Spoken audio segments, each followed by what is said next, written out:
ಅಶ್ವವೇಗ ನ್ಯೂಸ್ಗೆ ಸ್ವಾಗತ. ನಾನು ಸಾಹಿತ್ಯ. ದೆಹಲಿಯ ಕೆಂಪುಕೋಟೆ ಬಳಿ ಕಾರು ಸ್ಫೋಟ ಪ್ರಕರಣಕ್ಕೆ ಸಂಬಂಧಪಟ್ಟಂತೆ ಗಾಯಾಳುಗಳ ಆರೋಗ್ಯವನ್ನ ಪ್ರಧಾನಿ ಮೋದಿ ಅವರು ವಿಚಾರಿಸುವ ಕೆಲಸವನ್ನ ಮಾಡಿದ್ದಾರೆ. ದೆಹಲಿಯ ಕೆಂಪುಕೋಟೆ ಬಳಿ ಕಾರು ಸ್ಫೋಟ ಪ್ರಕರಣಕ್ಕೆ ಸಂಬಂಧಪಟ್ಟಂತೆ ಇದೀಗ ದೆಹಲಿಯಲ್ಲಿ ಭೀಕರ ಸ್ಫೋಟದ ಬೆನ್ನಲ್ಲೇ ಮೋದಿ ಅವರು ಸಭೆಯನ್ನ ಮಾಡಲಿದ್ದಾರೆ.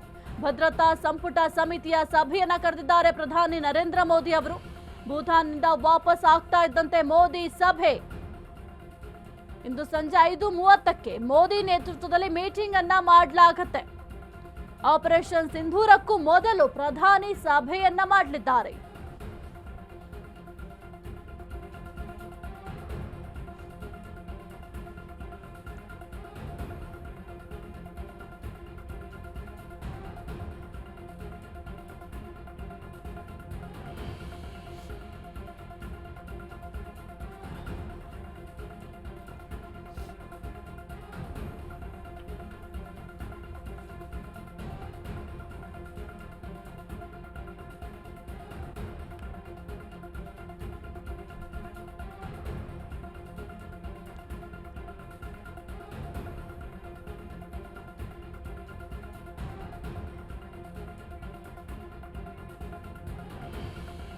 ದೆಹಲಿಯ ಕೆಂಪುಕೋಟೆ ಬಳಿ ಕಾರು ಸ್ಫೋಟ ಪ್ರಕರಣಕ್ಕೆ ಸಂಬಂಧಪಟ್ಟಂತೆ ಗಾಯಾಳುಗಳ ಆರೋಗ್ಯವನ್ನ ಪ್ರಧಾನಿ ಮೋದಿ ಅವರು ವಿಚಾರಿಸಿದ್ದಾರೆ.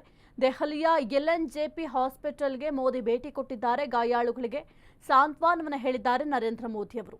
ಕಾರು ಬ್ಲಾಸ್ಟ್ ಕೇಸ್ನಲ್ಲಿ ಗಾಯಗೊಂಡಿದ್ದವರಿಗೆ ಚಿಕಿತ್ಸೆ LNJP ಆಸ್ಪತ್ರೆಯಲ್ಲಿ ನೀಡಲಾಗ್ತದೆ. 20ಕ್ಕೂ ಹೆಚ್ಚು ಜನರಿಗೆ ಟ್ರೀಟ್ಮೆಂಟ್ ಅನ್ನ ನೀಡಲಾಗ್ತದೆ. ಭೂತಾನ್ ಪ್ರವಾಸದಿಂದ ಬರ್ತಾ ಇದ್ದಂತೆ ಆಸ್ಪತ್ರೆಗೆ ಮೋದಿ ಅವರು ವಿಸಿಟ್ ಕೊಟ್ಟಿದ್ದಾರೆ.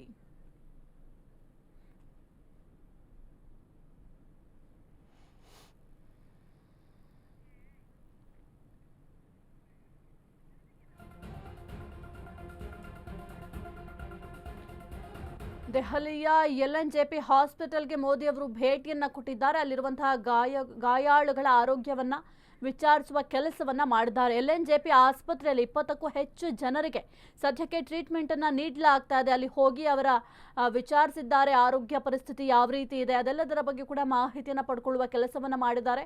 ಜೊತೆಗೆ ಅಲ್ಲಿ ಆಸ್ಪತ್ರೆಯಲ್ಲಿದ್ದಂತಹ ಕುಟುಂಬಸ್ಥರ ಬಳಿಯೂ ಕೂಡ ಹೋಗಿ ಮಾತನಾಡಿಸುವ ಪ್ರಯತ್ನವನ್ನು ಕೂಡ ಮಾಡಿದ್ದಾರೆ. ಸದ್ಯಕ್ಕೆ ದೆಹಲಿಯ LNJP ಹಾಸ್ಪಿಟಲ್ಗೆ ಮೋದಿ ಅವರು ಭೇಟಿಯನ್ನ ಕೊಟ್ಟಿದ್ದಾರೆ. ಗಾಯಾಳುಗಳ ಆರೋಗ್ಯವನ್ನ ವಿಚಾರಿಸಿದ್ದಾರೆ. ದೆಹಲಿಯಲ್ಲಿ ಭೀಕರ ಸ್ಫೋಟದ ಬೆನ್ನಲ್ಲೇ ಮೋದಿ ಅವರು ಸಭೆಯನ್ನ ಮಾಡಲಿದ್ದಾರೆ. ಭದ್ರತಾ ಸಂಪುಟ ಸಮಿತಿಯ ಸಭೆಯನ್ನ ಕರೆದಿದ್ದಾರೆ ಪ್ರಧಾನಿ ಮೋದಿ ಅವರು. ಭೂತಾನ್ನಿಂದ ವಾಪಸ್ ಆಗ್ತಾ ಇದ್ದಂತೆ ಮೋದಿ ಅವರು ಸಭೆಯನ್ನ ನಡೆಸಲಿದ್ದಾರೆ. ಇಂದು ಸಂಜೆ 5:30ಕ್ಕೆ ಮೋದಿ ನೇತೃತ್ವದಲ್ಲಿ ಮೀಟಿಂಗ್ ಅನ್ನ ಮಾಡಲಾಗುತ್ತೆ. ಆಪರೇಷನ್ ಸಿಂಧೂರಕ್ಕೂ ಮೊದಲು ಪ್ರಧಾನಿ ಸಭೆಯನ್ನ ಮಾಡಿದ್ರು. ಇದೀಗ ಮತ್ತೆ ಭದ್ರತಾ ಸಮಿತಿಯ ಸಭೆಯನ್ನ ಕರೆದಿದ್ದಾರೆ. ರಾಜನಾಥ್ ಸಿಂಗ್ ಸೇರಿದಂತೆ ಸೇನಾ ಮುಖ್ಯಸ್ಥರು ಭಾಗಿಯಾಗಲಿದ್ದಾರೆ. ಪುಲ್ವಾಮಾ ದಾಳಿಯ ಬಳಿಕ ಮೋದಿ ಸರ್ಜಿಕಲ್ ಸ್ಟ್ರೈಕ್ ಸಭೆಯಲ್ಲಿ ಆಪರೇಷನ್ ಸಿಂಧೂರ್ 2.0ಗೆ ಸೂಚನೆ ನೀಡ್ತಾರ ಅಂತ ನೋಡಬೇಕಾಗುತ್ತೆ. ಇಂದಿನ ಮೋದಿ ಭದ್ರತಾ ಸಮಿತಿ ಸಭೆಯಲ್ಲಿ ಎಲ್ಲರ ಚಿತ್ತ ಕೂಡ ನೆಟ್ಟಿದೆ.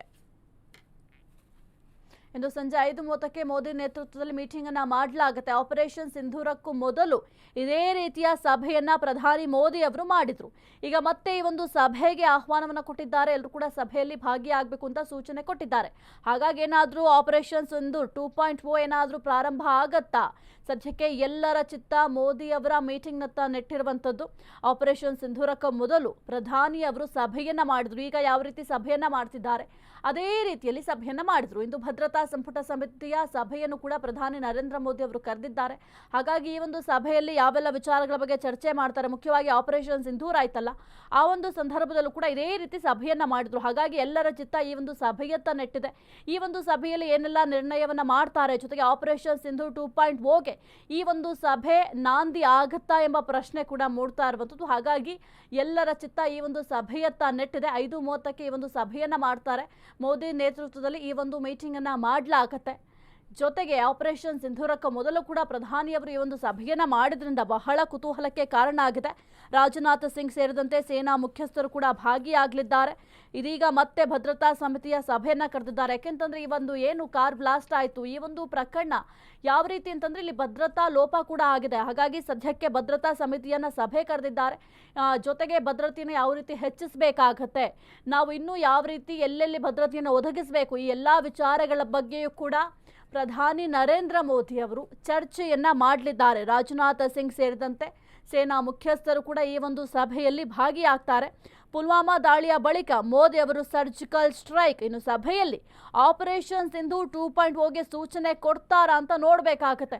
ಇಲ್ಲ ಆ ಒಂದು ಸಭೆಗೆ ಏನೀಗ ಆಪರೇಷನ್ ಸಿಂಧು 2.0ಗೆ ಈ ಒಂದು ಸಭೆಯೇ ನಾಂದಿ ಆಗುತ್ತಾ ಎಂಬ ಪ್ರಶ್ನೆ ಕೂಡ ಮೂಡ್ತಾ ಇರುವಂಥದ್ದು. ಸದ್ಯಕ್ಕೆ ಇಂದಿನ ಮೋದಿ ಭದ್ರತಾ ಸಮಿತಿ ಸಭೆಯತ್ತ ಎಲ್ಲರ ಚಿತ್ತ ನೆಟ್ಟಿದೆ. ಹಾಗಾಗಿ ಏನಾಗುತ್ತೆ ಈ ಒಂದು ಸಭೆಯಲ್ಲಿ, ಜೊತೆಗೆ ಏನೆಲ್ಲ ಸೂಚನೆ ಕೊಡ್ತಾರೆ ಅಂತ ಎಲ್ಲರೂ ಕೂಡ ಕಾತರದಿಂದ ಕಾಯ್ತಾ ಇದ್ದಾರೆ. ಎಲ್ಲಿ ಆಪರೇಷನ್ ಸಿಂಧು 2.0 ಮತ್ತೆ ಏನಾದರೂ ಆ ಒಂದು ಹೋರಾಟಕ್ಕೆ ಏನಾದರೂ ನಾಂದಿ ಆಗತ್ತಾ, ಅಥವಾ ಏನಾದರೂ ಆ ಒಂದು ಹೋರಾಟಕ್ಕೆ ಈ ಸಭೆಯೇ ಕಾರಣ ಆಗುತ್ತಾ ಅಂತ ನೋಡಬೇಕಾಗತ್ತೆ. ಇನ್ನು ಆಪರೇಷನ್ ಸಿಂಧೂರ್ ಮಾಡಲಿಕ್ಕೂ ಮೊದಲು ಒಂದು ಸಭೆಯನ್ನು ಮಾಡ್ತಾರೆ. ಅದು ಕೂಡ ಒಂದು ಈಗೇನು ಭದ್ರತಾ ಸಮಿತಿ ಸಭೆ ಇದೆ ಅದೇ ರೀತಿಯಲ್ಲಿ ಒಂದು ಸಭೆಯನ್ನು ಮಾಡ್ತಾರೆ. ಈಗ ಇಲ್ಲೂ ಕೂಡ ಭದ್ರತಾ ಸಮಿತಿಯ ಸಭೆ ಮಾಡ್ತಾ ಇರೋದ್ರಿಂದ ಏನಾದರೂ ಮತ್ತೆ ಆಪರೇಷನ್ ಸಿಂಧು 2.0ಗೆ ಈ ಒಂದು ಸಭೆ ನಾಂದಿ ಹಾಡುತ್ತಾ ಎಂಬ ಪ್ರಶ್ನೆ ಅಂತೂ ಸದ್ಯಕ್ಕೆ ಮೂಡ್ತಾ ಇದೆ. ಇಂದು ಸಂಜೆ 5:30ಕ್ಕೆ ಮೋದಿ ನೇತೃತ್ವದಲ್ಲಿ ಒಂದು ಮೀಟಿಂಗನ್ನು ಮಾಡಲಾಗುತ್ತೆ. ಆ ಒಂದು ಮೀಟಿಂಗ್ನಲ್ಲಿ ಕೆಲವೊಂದಿಷ್ಟು ನಿರ್ಧಾರವನ್ನು ಕೂಡ ತೆಗೆದುಕೊಳ್ಳಲಾಗುತ್ತೆ.